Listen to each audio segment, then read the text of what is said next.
देखो, इंसान जो है ना सबसे ज़्यादा किस चीज़ में व्यस्त रहता है, दूसरे के जीवन के बही-खाता तैयार करने में, दूसरे के जीवन का फीडबैक लेने में और फीडबैक देने में।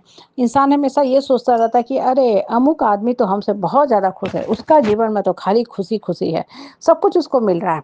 इन द मीन टाइम वो करता क्या है कि अपने जीवन का जो सुख का क्षण है, उसको साइड कर देता है, किनारा कर देता है। इन द मीन टाइम सिर्फ़ और सिर्फ़ वो अपने जीवन में दुःख को न्योता देता रहता है। क्यों? क्योंकि वो हमेशा जो है अपने जीवन का अच्छा टाइम को भूल गया है और दूसरे के लाइफ़ में बेवज़ह उलझा हुआ है और उसको इन सब बातों का पता बहुत लेटर स्टेज में चलता है कि अरे! हम तो झूठ-मूठ का उसके जीवन में उलझे हुए थे। दूर बैठ के सिर्फ़ दूरबीन लेके कैलकुलेट कर रहे थे कि वो ज़्यादा सुखी है, ज़्यादा सुखी है। हाँ, वो तो हमसे भी ज़्यादा दुखी है। तब आपको पछतावा होगा। हाँ, गिल्ट में आप चले जाओगे कि अरे! मैंने जीवन का कितना सुंदर क्षण जो है खो दिया। मेरे लाइफ का इतना सुंदर ब्यूटीफुल क्षण था, वो मैंने बर्बाद कर दिया। हम तो सबसे सुखी आदमी थे। देखो, ये बात जो है ना, ये क्या बताती है? ये बताती है कि आप लाइफ में इनवर्ड फ़ोकस रखो, अपने जीवन के बारे में सोचो। अगर लाइफ में कुछ परिस्थिति है, परेशानी है, मुसीबत से गुज़र रहे हो, तो उसका भी हल है। बैठ के सोचोगे तो हल निकल जाएगा, लेकिन कुछ लोगों को आदत होता है बेवज़ह दुःख रोते रहने का।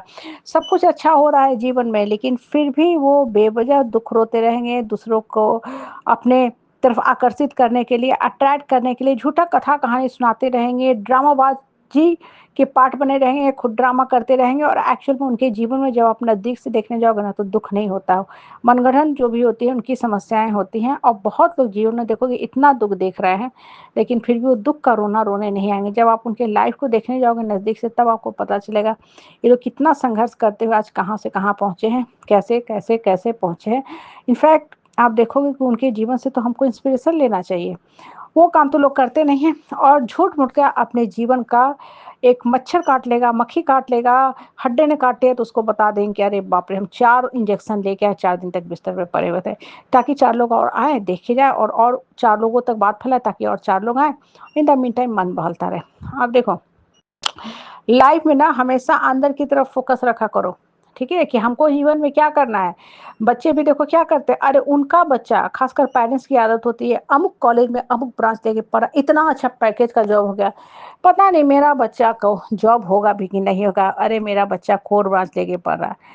आप क्यों इतना दुखी हैं? क्यों डिमोटिवेटिंग बात करें, अपने बच्चे को भी हतोत्साहित करके गिरा रहे हैं।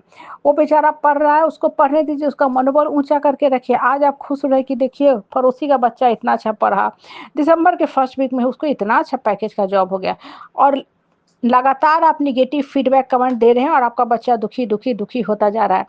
6 महीने के बाद क्या पता चला, 1 जून जॉइनिंग थी, डेट ऑफ जॉइनिंग था और पड़ोसी के बच्चे का जो लेटर था, प्लेसमेंट लेटर था, ऑफर लेटर था, वो कैंसल हो गया क्योंकि मंदी की मार चल रही है अभी। और आपका जो बच्चा था, जो बेचारा कोर ब्रांच लेके पढ़ रहा था, उसको जॉब मिला, अच्छा जॉब मिला, वो काम करने पे चला गया। हाँ, अब बताओ कौन अच्छा है? कहने का मतलब क्या है ना कि भगवान जो दे उसको एक्सेप्ट करो और अपने लाइफ में खुश रहो। जो भगवान दे, जितना दे उसमें खुश रहो और भगवान को हमेशा शुक्रिया करो कि भगवान तूने हमको बहुत दिया, बहुत भर दिया। आगे मुझे सद्विवेक दे, बुद्धि, ज्ञान, विज़डम, नॉलेज दे कि मैं इसी तरह कर्म करता रहूँ और मेरी झोली तू भरता जाए। देखोगे आप भरते जाओगे। लेकिन जो इंसान नेगेटिविटी देखता है ना, उसको जीवन में सिर्फ़ नेगेटिविटी और कमियाँ ही कमियाँ दिखती हैं।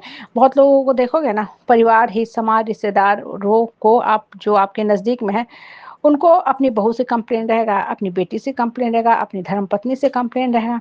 वैसे घर में देखोगे सबसे पहले आग लगती है और दुर्भाग्य की बात क्या होती है कि घर में बैठा जो आदमी होता है ना, मुखिया होता है, जो नार्सिसिस्टिक प्रवृत्ति का होता है, उसको वो आग नहीं दिखती है। घर में अपने यहाँ से धुआँ लग रहा है, वो कहेगा अरे पड़ोसी के घर से धुआँ आ रही है, पता नहीं कहाँ गैस चला के चले गए हैं। उसको ये भी नहीं पता चला कि पड़ोसी के घर में बहुत अच्छा खीर बन रहा है, खीर का खुशबू आ रहा है। हाँ, वातावरण में आपके घर में जाके देखिए, किचन में चाय जल गया है, ब्रेड जल गया, दाल जल गया, राजमा जल गया, साबूदाना जल गया।